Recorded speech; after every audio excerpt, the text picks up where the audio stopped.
before. Crown and anchor me, or let me sail away. Hey blue, there is a song for you, ink on a pen, underneath the skin, an empty space to fill in.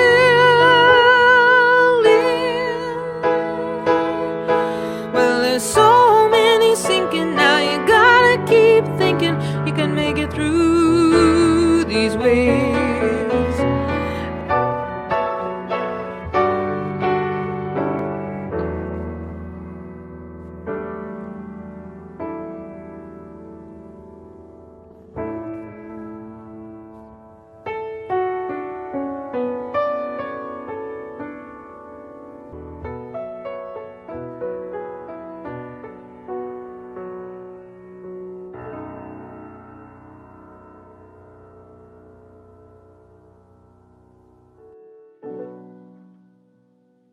Blue. There is a song for you. Blue. A single word that describes so much. The color of the oceans.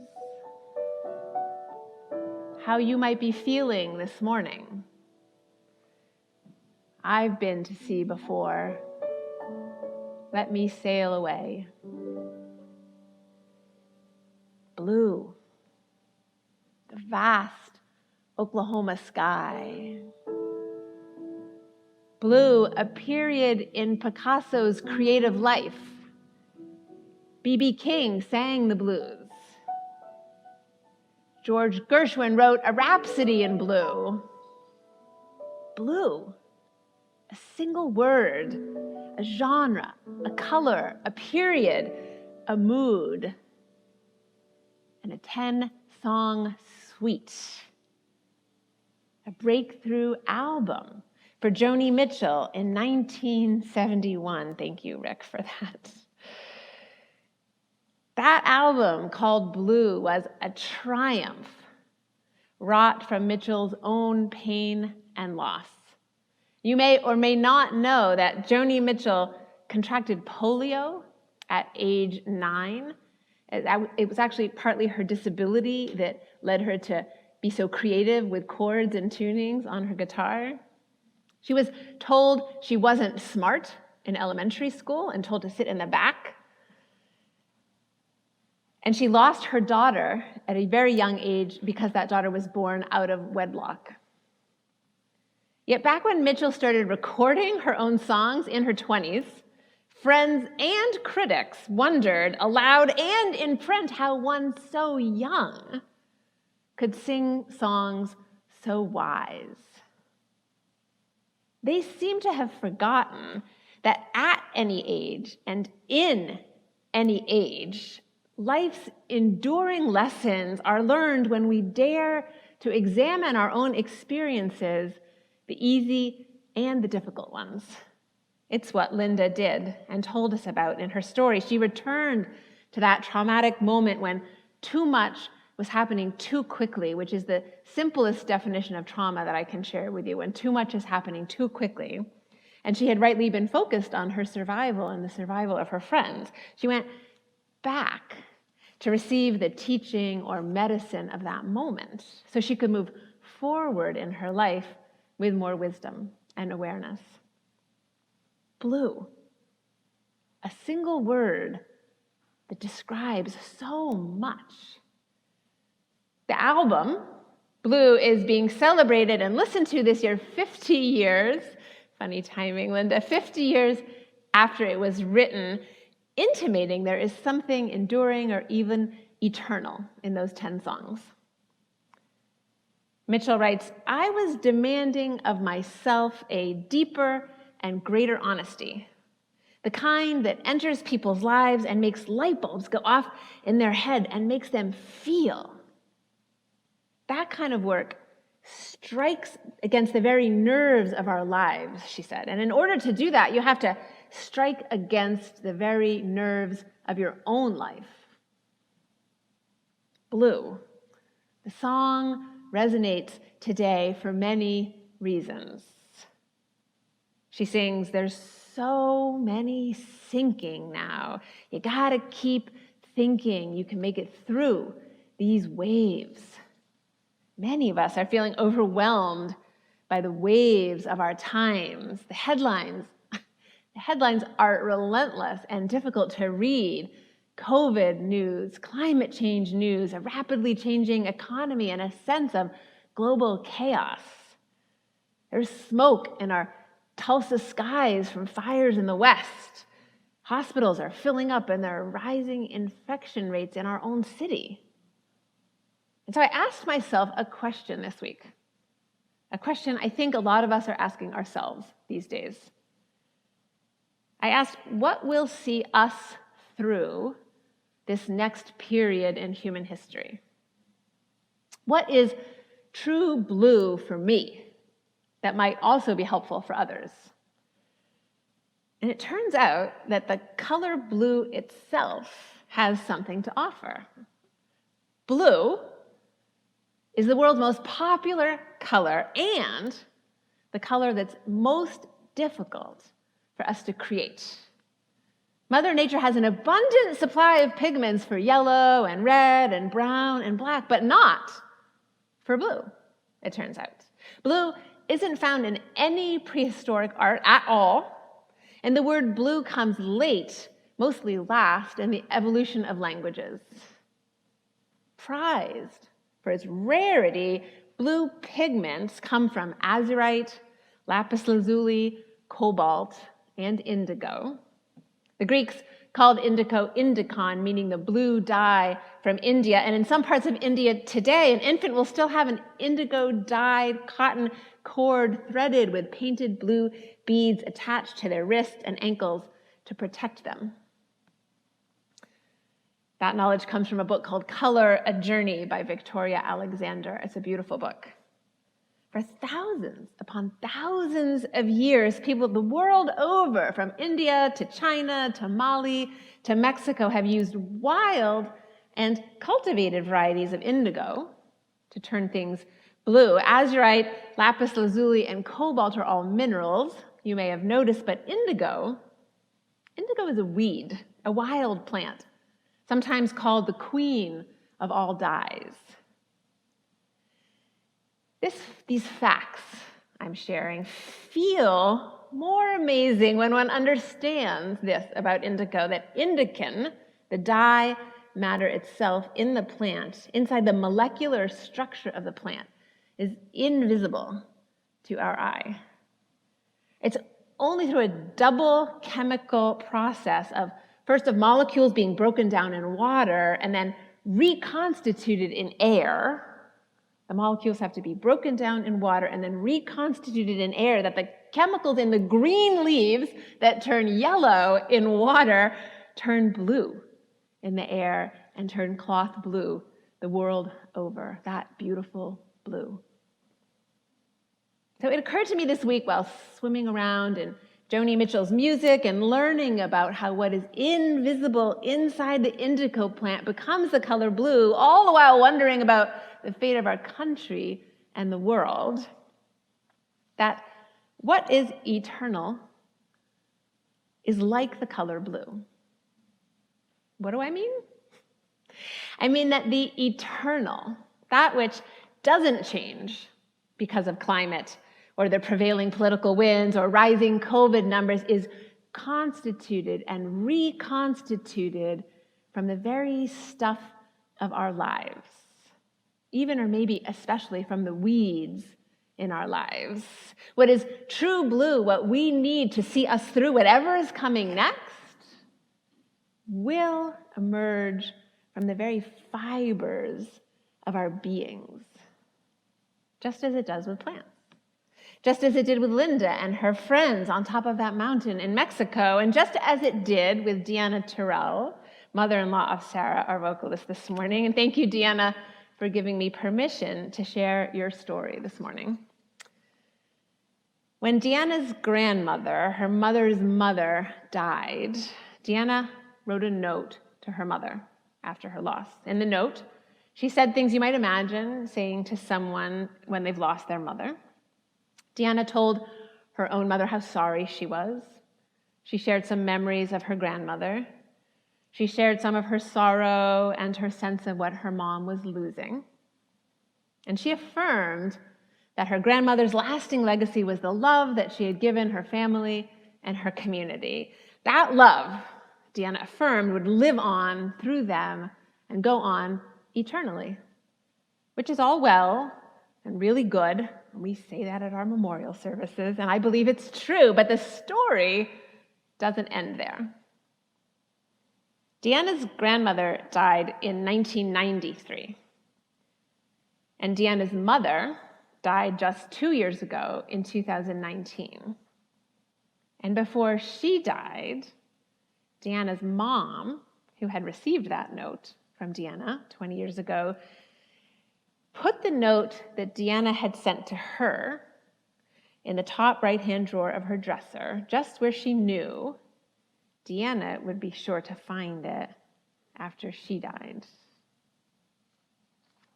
Deanna told me, I know she left it there for me to find, knowing I would need to hear the very words I had offered to her years earlier.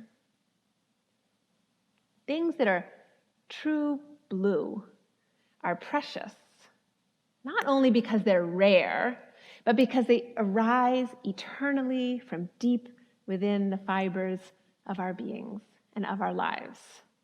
That wisdom, which arises eternally from within, is what I'm counting on to see us through whatever's coming next. Whatever the COVID numbers are in Oklahoma this week, no matter how quickly the planet is warming, no matter how polarized we are politically. So I was also thinking about Theodore Parker this week, Unitarian minister, 19th century Bostonian, an abolitionist.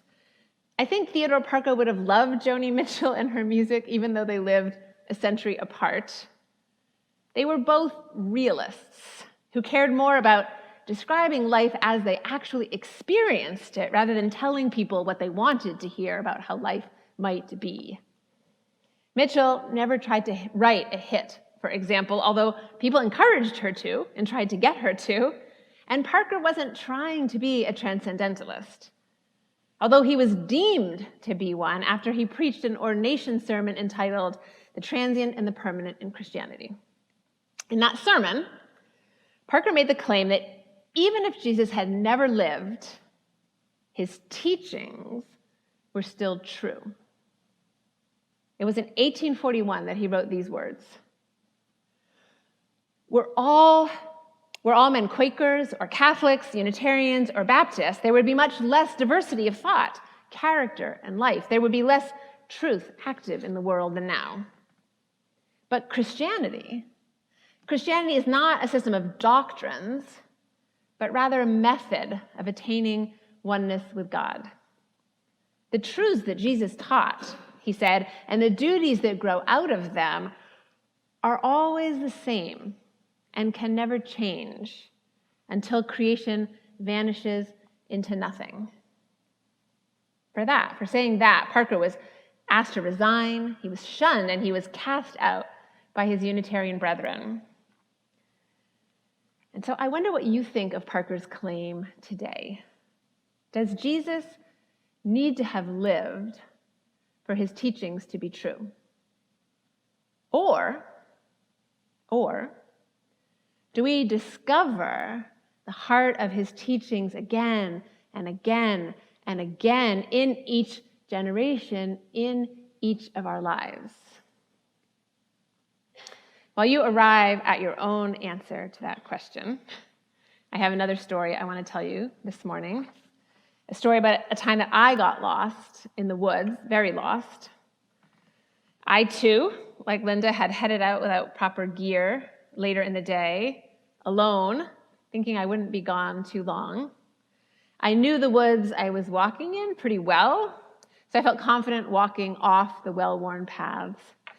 But just as the sky was darkening because the sun was sinking in the sky this time, I realized that I didn't know which way to go. I didn't recognize where I was, and I couldn't find my bearings anywhere. So I sped up, only getting myself more lost in those woods. Fear turned pretty quickly to terror, and I tried screaming a few times, yelling my husband's name and yelling my daughter's names as loud as I could. These are the Maine woods, so they're thick and close. Finally, I accepted that no one was coming to find me or save me, and my mind started to calm itself. And I began to imagine spending the night on the forest floor, alone, cold, and afraid. But considering it was fall, not winter, not high up on a mountain, I knew my life was probably not at risk. Then from somewhere deep inside me, a question arose. In which direction had I walked initially? When I left my house, which direction, north, south, east, or west, did I head in? And I remembered, thought about which way the house was facing, that I had walked east. I had walked east, so if I wanted to get back now, I just had to head west. And which, because we know the sun sets in the west, I just had to follow whatever remaining light was still in the sky, which is what I did. I walked towards the faint blue light that I could see through the trees, and I made my way home.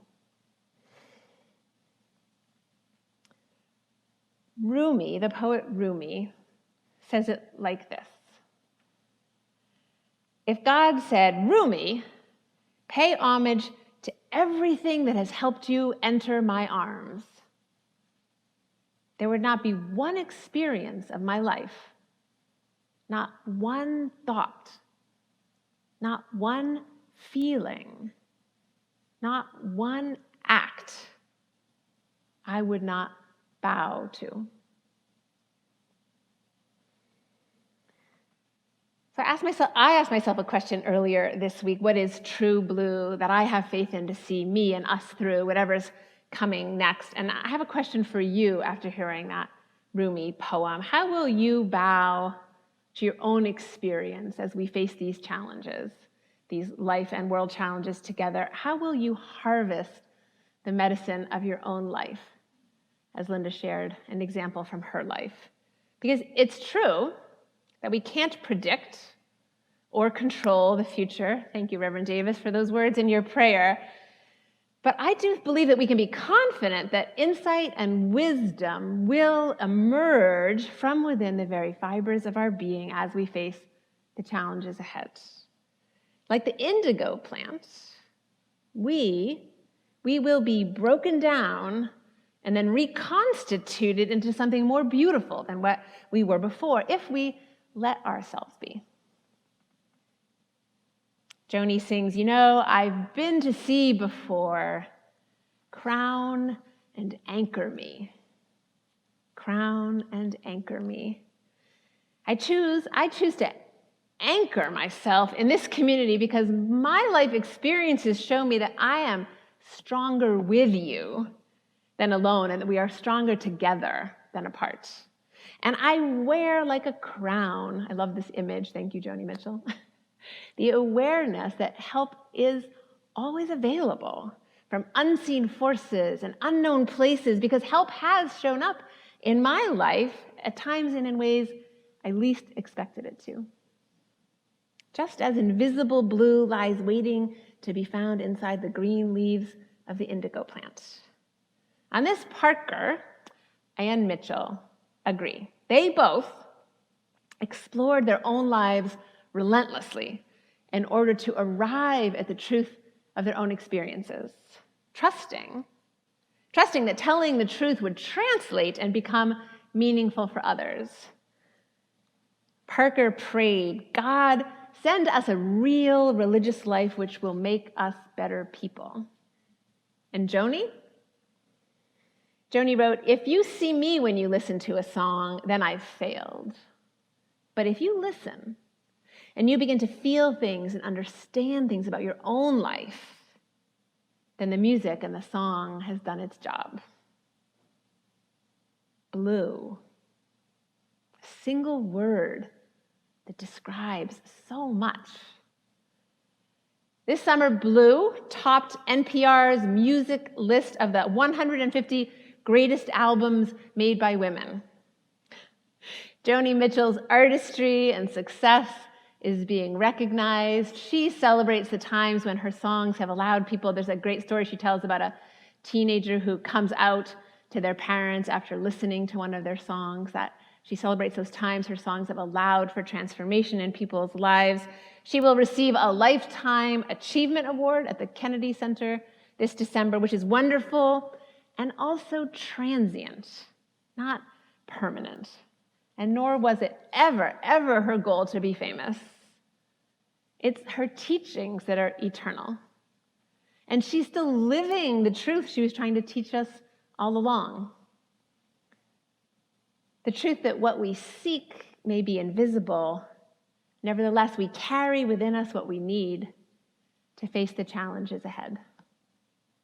So as we go around and around with the news, as we go around and around, captive on this carousel of time, remember this week to look and to listen for the lessons of your own lives. Find what's true blue for you and pass it on. For those lessons are timeless and eternal.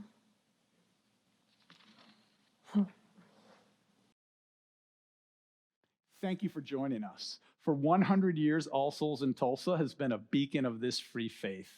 We offer our services and programs freely online for all those who are interested. You can help us to do this by making a one-time gift today or a reoccurring pledge. We really appreciate you joining us and being a part of helping us make All Souls in Tulsa what it is. Thank you.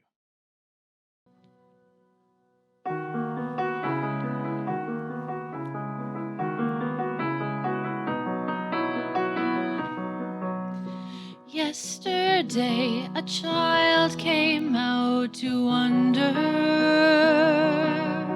caught a dragonfly inside a jar.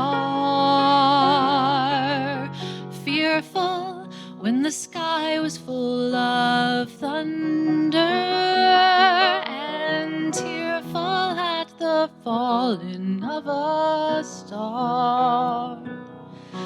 And the seasons, they go round and round, and the painted ponies go up and down. We're captive on a carousel of time.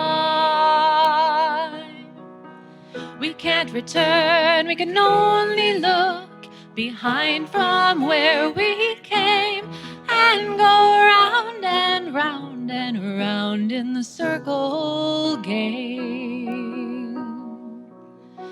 Then the child moved 10 times round the seasons, skated over 10 clear frozen streams. Words like, when you're older, must appease him, and promises of someday make his dreams. And the seasons, they go round and round, and the painted ponies go up and down. We're captive on a carousel of time. We can't return, we can only look behind from where we came, and go round and round and round in the circle game. 16 springs and 16 summers gone now. Cartwheels turn to car wheels through the town,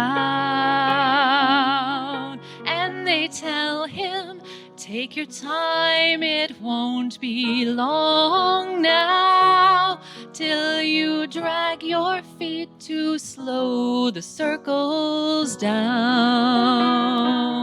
And the seasons, they go round and round, and the painted ponies go up and down. We're captive on a carousel of time. We can't return, we can only look behind from where we came, and go round and round and round in the circle game. So the years spin by, and now the boy is 20. Though his dreams have lost some grandeur coming true, there'll be new dreams, maybe better dreams, and plenty before the last revolving year is through. And the seasons, they go round and round, and the painted ponies go up and down. We're captive on a carousel of time. We can't return, we can only look behind from where we came, and go round and round and round in the circle game, and go round and round and round in the circle game.